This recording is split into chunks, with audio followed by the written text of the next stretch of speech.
direito penal como controle social, né, como subsistema de controle formal, constitui apenas um dos possíveis agentes de controle social. É apenas um dos possíveis agentes. É a última tentativa do Estado para colocar limite na ação humana. Porque se você for estudar Kant, gente, eu acho perfeito. Quando eu fiz filosofia, a minha monografia foi o conceito de liberdade em Kant. Eu fiquei depressivo porque eu entendi que para que o ser humano tenha liberdade, ele tem que ter cultura e educação. E no nosso país, infelizmente, não é prioridade. É prioridade só na época dos votos. Na época dos votos, todo político oferece esse tripé: cultura, educação, saúde. Não, perdão, cultura, saúde e segurança, segurança social. Na verdade, isso tinha que ser natural, isso só não é, isso não, deveria ser, na verdade, prioridade. Mas funciona só antes dos votos. Depois que passa, vai lá e detona-se com o Ministério da Educação e Cultura, tira verba de pesquisa, um punhado de coisas. Gente, a gente não tem mais que ficar bravo. Né? Mas, ou seja, a educação, a saúde, a segurança no nosso país não é prioridade. Se bem que eu tenho notado vários concursos aí na área da segurança pública saindo toda hora, saindo a rodo. Polícia Civil do Brasil inteiro está fazendo concurso. Polícia Militar do Brasil inteiro fazendo concurso. Certo? Então, gente, só abrindo um parênteses aqui, né, para os concurseiros, não fica com medo dessa história de que não vai ter concurso mais no Brasil, está congelado 20 anos. Gente, a máquina não tem como parar. Né, eu falo que a administração pública, eu dou exemplo sempre de um relógio de ponteiro, desses relógios mais antigão, né, que não é tanta tecnologia. Quando você abre o fundo dele, você vê uma máquina, uma engrenagem. E ele não pode tirar um parafuso sequer. E quando um parafuso às vezes está pouco, às vezes você tem que colocar outro. Eu falo que exatamente esses concursos aí é exatamente para suprir vagas que gente que está aposentando, gente que morreu, faleceu, alguma coisa nesse sentido. E às vezes até vagas novas devido à própria aumento social. Né? Existe uma expectativa aí de quantos, por exemplo, quantos policiais por habitante. Né? Existe essa necessidade, a própria política criminal vai fazer essa pesquisa, tá? Mas então tá. Então, como subsistema de controle formal, constitui apenas um dos possíveis agentes de controle social. Ou seja, quem vai fazer o controle não é só o direito penal, ele é apenas um dos possíveis agentes, mais um, e na verdade no nosso ordenamento jurídico é a última tentativa. Porque o ser humano não age de forma natural. É que eu estava falando de Kant. Kant vai falar do imperativo categórico, e para ele não havia necessidade de códigos e mais códigos desse conjunto de normas. Existia apenas o imperativo categórico, que é apenas uma pergunta. Será que a minha ação, será que isso que eu estou fazendo pode ser feito por todas as pessoas no mundo inteiro? Será que essa minha ação é legítima para que todas as pessoas hajam com o mesmo sentido? Então Kant chamava isso de imperativo categórico. É uma lei natural, certo? Mas, como as pessoas hoje não pensam na sua conduta, às vezes eu falo que o mundo hoje anda tão egoísta, só pensa no próprio umbigo, então há uma necessidade de produção e reprodução de normas e mais normas, certo? Mas então fica aqui, como o ser humano não age de acordo com o imperativo categórico, sabendo que meu direito vai até onde começa o direito do outro, então há necessidade então, de edição de normas, que aqui é um controle formal. Quando eu falo formal, é uma norma que foi elaborada, que entrou em vigor, né, para que traga esse controle social. Então a pena, por fim, significa unicamente a opção por uma das sanções disponíveis. Podemos concluir, portanto, que o controle social penal é tão somente um subsistema do sistema global do controle social formal, ou seja, é apenas um dos conteúdos em que o Estado se coloca à disposição da sociedade, aqui do Poder Judiciário, para trazer o equilíbrio social. Eu falo, repito, o objetivo da pena, o objetivo da norma sancionadora do direito penal não é vingativo, não é vingança. O objetivo, na verdade, é para que reeduque o indivíduo para o retorno dele na sociedade. Professor, mas você acredita que o ser humano, né, e o pessoal fala assim, dá até nomes, né, que o bandido tem conserto? Gente, muito sim, eu acredito. Eu já vi. Já ouvi alguns condenados terrivelmente por crime terrível e voltou à sociedade, ressocializou. Pode cair de novo? Pode. Como todos nós caímos no pensamento, em atos e atitudes todos os dias. Todos nós também erramos. Agora, só que existem erros e erros, né?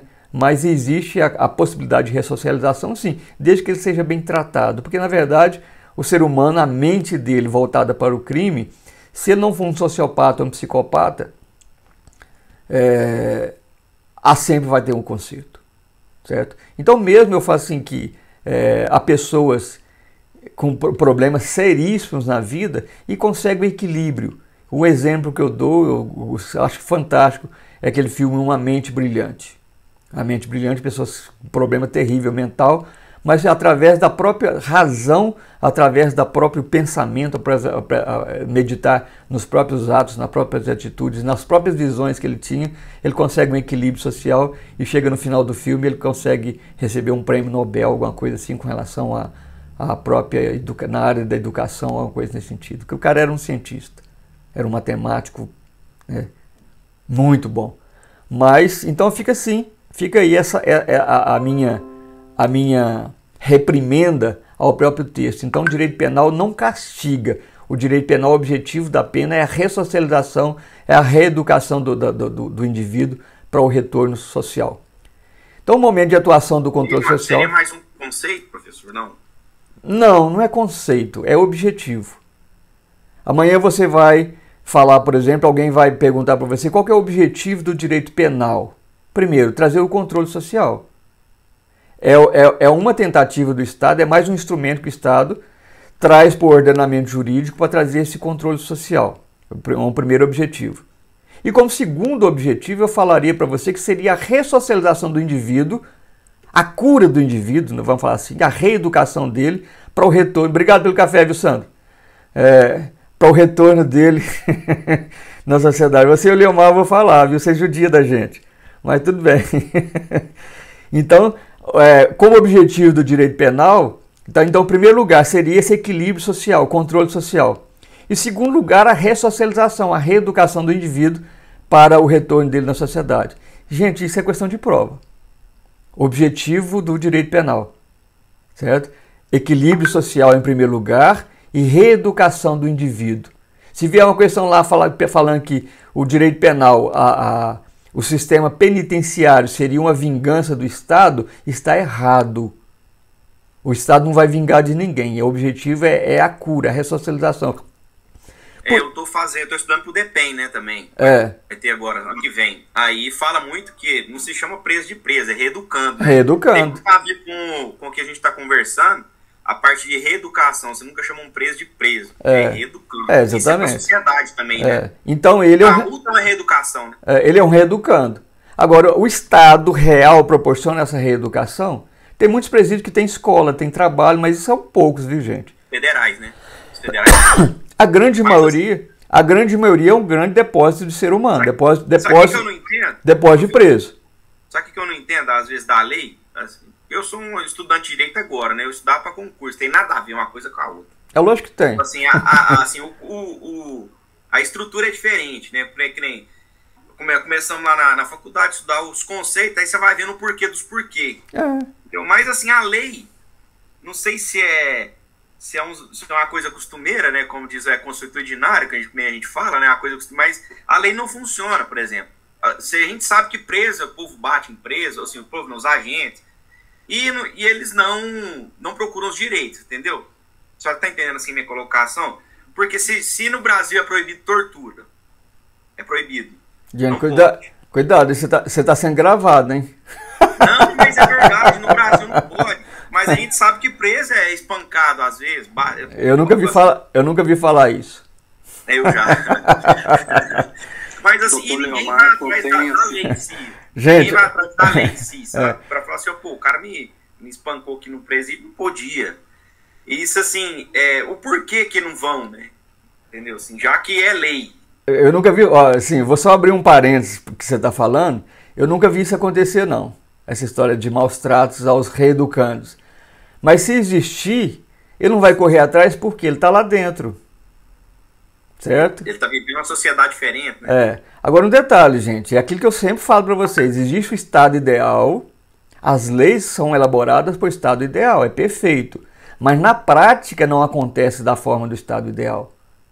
Agora, cabe a nós juristas, cabe a nós aplicadores do direito, a correr atrás para minimizar isso. Eu já fiz júri em que aquele pessoa que eu estava fazendo o júri dele, ele estava no RDD, naquele ano ele ficou 5 vezes no RDD. E o RDD é o regime disciplinar diferenciado, cada RDD vai até 30 dias. Se ele ficou 5 vezes no RDD naquele ano, significa que ele ficou 150 dias no isolamento sozinho. E a cela é escura, tá, gente? Não é escurão não, mas ela é bem penumbra.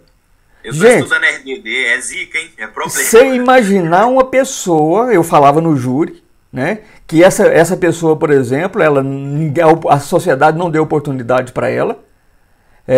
Criança com 5, 6 anos de idade, ele estava na roça apanhando algodão para poder ajudar a mãe a tratar dos irmãos. O dia que não tinha comida, a mãe dava pinga, dava 51, dava Red Bull de pó para ele. Ou seja, com 12, 13, que ele era um molecão grandão, ele já virou aviãozinho de traficante. Aos 17 anos ele falou, eu vou parar, ninguém vai me abusar de mim mais.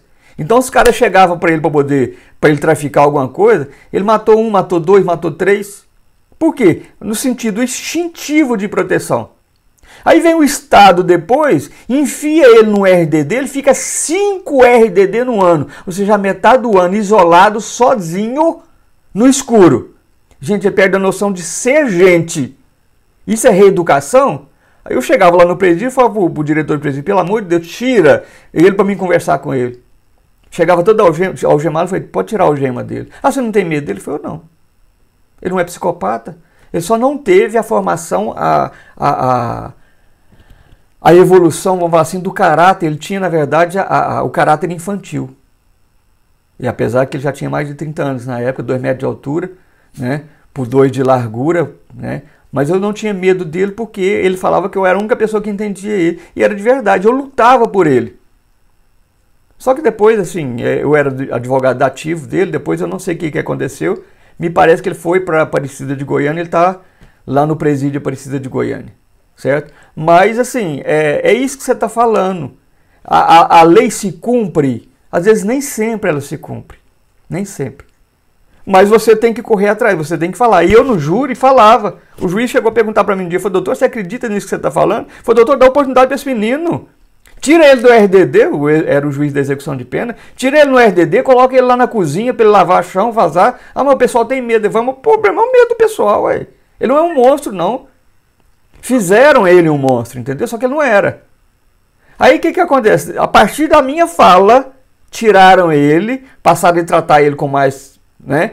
Algum tempo depois o diretor do presídio falou assim para mim, fulano de tal, tá uma gracinha. Tudo aquilo que você falou era verdade. Ou seja, nós temos que brigar, nós temos que falar por eles.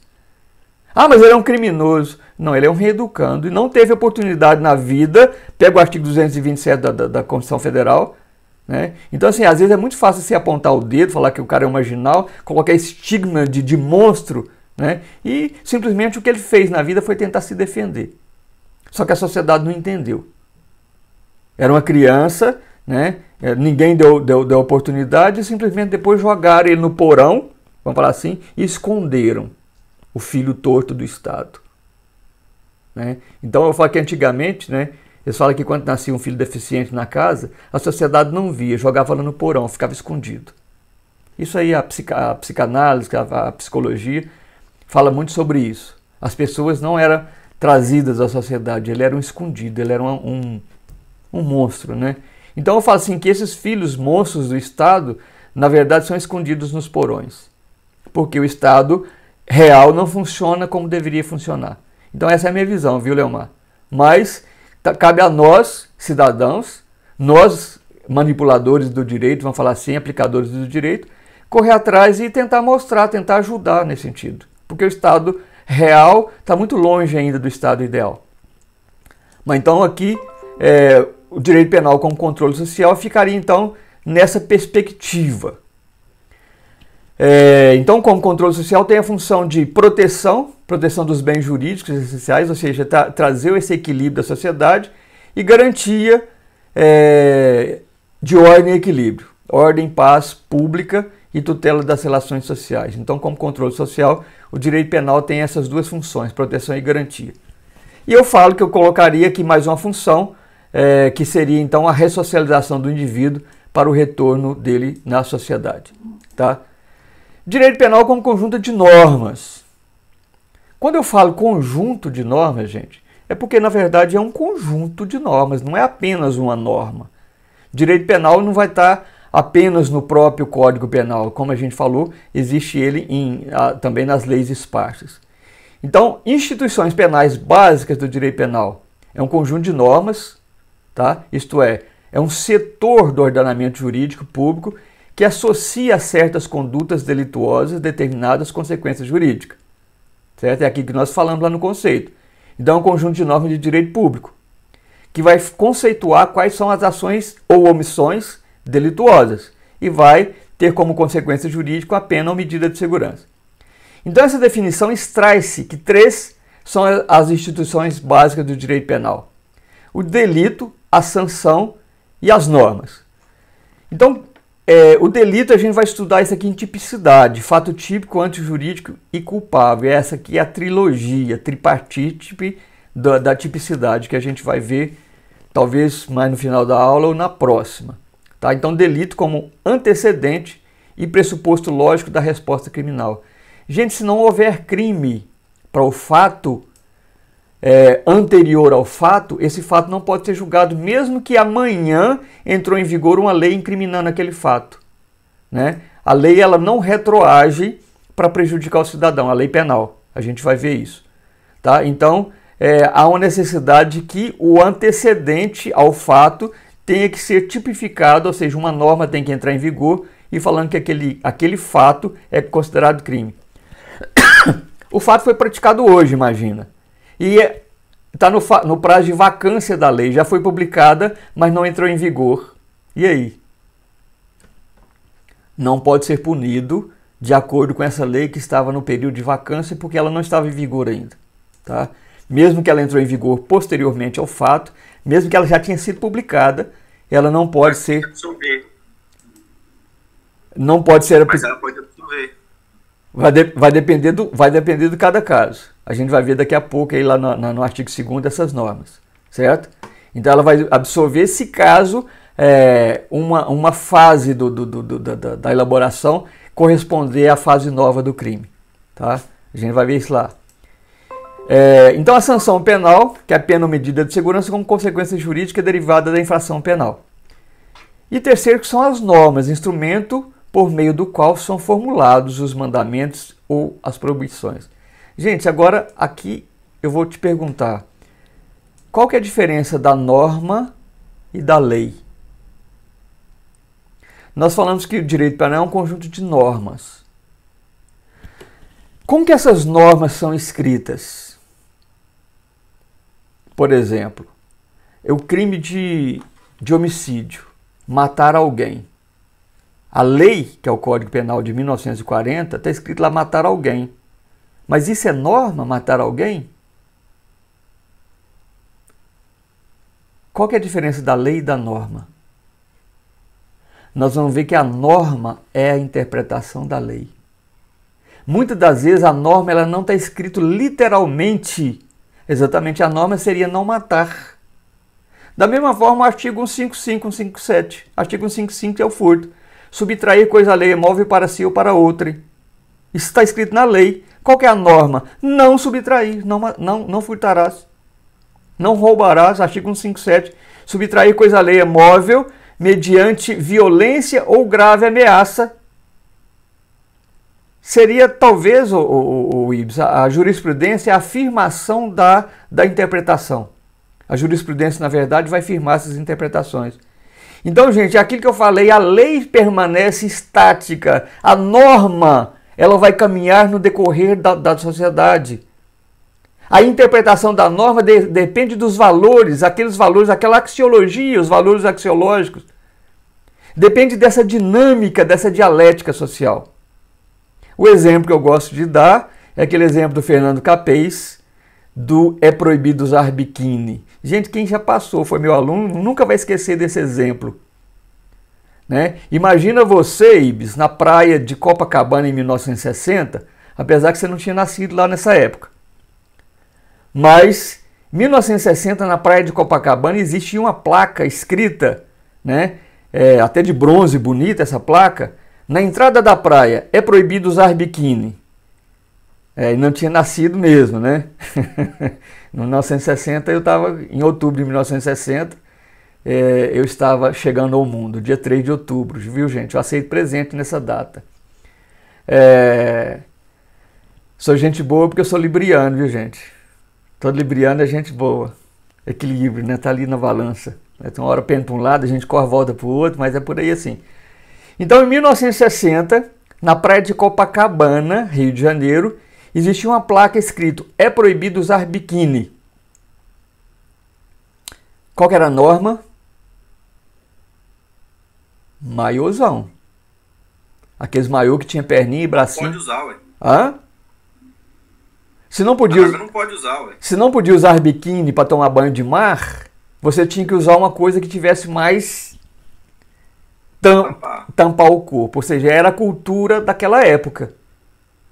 É a cultura e os valores daquela época. Agora, em 2021, o prefeito de Canoa Quebrada, lá no Nordeste, vai passear no Rio de Janeiro e o cara do almoxerifado lá do Rio de Janeiro, amigo dele e tal, e eles andando lá visitando o almoxerifado lá da prefeitura do Rio de Janeiro. O prefeito lá do Nordeste acha essa placa: é proibido usar biquíni. Em 2021, praia do Canoa Quebrada, lá no Nordeste. Aí ele falou assim: poxa, eu vou levar essa placa para mim. Eu falei: não, pode levar isso aqui, isso não está constando nem no patrimônio mais. Isso é de 1960, isso aqui, né? Já está constando como perdido no patrimônio administrativo da prefeitura de Rio de Janeiro. Aí o prefeito lá do Nordeste, não sei nem qual que é a cidade da praia de Canoa Quebrada, acho que é na Bahia, se eu não me engano, não tenho certeza não. Mas leva essa placa, essa lei, escrita: é proibido usar biquíni, e coloca lá na praia, na entrada da praia de Canoa Quebrada, no Nordeste. É proibido usar biquíni. Isso é a lei. Qual que é a norma? Andar pelado. É praia do nudismo. Professor, mas a lei não é a mesma? É. Mas aquela interpretação que se dava naquela lei, no tempo e no espaço, ela altera de acordo com essa dialética social. De acordo com a cultura e os valores sociais, ela vai alterando. Então, uma coisa, a norma, gente, a norma, na verdade, é a interpretação da lei, a norma é a interpretação daquilo que está escrito, e aquilo que está escrito vai sendo alterado de acordo com o tempo. Então, a gente vai estudar a aplicação da lei, a interpretação da lei no tempo e no espaço. Então, a lei é estática, mas a norma é essa interpretação que vai sendo alterada no dia a dia. E nós vimos e nós vamos ver que, principalmente o direito penal, até a Constituição antes da Constituição de 1988 e 69, ela era norteada por conceitos e valores de Hans Kelsen, a teoria pura do direito. Então a teoria pura do direito, ela dava essa rigidez na interpretação. A norma saía mais rígida, a norma que saía da lei escrita, ela saía mais rígida. Aí, após a Constituição de 1988, então o jus filósofo que vem nortear a interpretação das leis é Miguel Reale, né? Com a teoria ele vai falar sobre o fato, o valor e a norma. É a trilogia de Miguel Reale, né? Então, na verdade, a interpretação da lei, ou seja, a norma, ela sai com os valores sociais. Por que a pessoa praticou esse crime? Aí entra, quando eu falo para vocês, na interpretação do artigo 227 da Constituição Federal, aonde que estava o Estado, aonde que estava a sociedade, onde que estava a família, quando aquela criança, na verdade, ele começou a praticar os crimes. Na verdade, eu via que ele estava se defendendo. O Estado não defendeu ele, o Estado não trouxe equilíbrio social para ele, em todos os níveis. Né? Ele não teve educação, não teve escola, ele era sadio porque ele era uma criança saudável. Eu acredito que deve ser até hoje.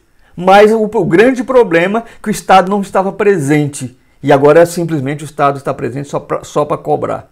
Mas voltando aqui então, qual que é a diferença entre a lei e a norma? Na verdade, quando eu falo aqui que o direito penal é um conjunto de normas, na verdade essas normas são retiradas de forma interpretativa, e essas interpretações, na verdade, vêm se infundir, vêm se aprimorar e vêm se firmar na sociedade com o julgado dos tribunais, que a Ibis lembrou, que bem lembrado, com relação às jurisprudências, que são as decisões dos tribunais superiores.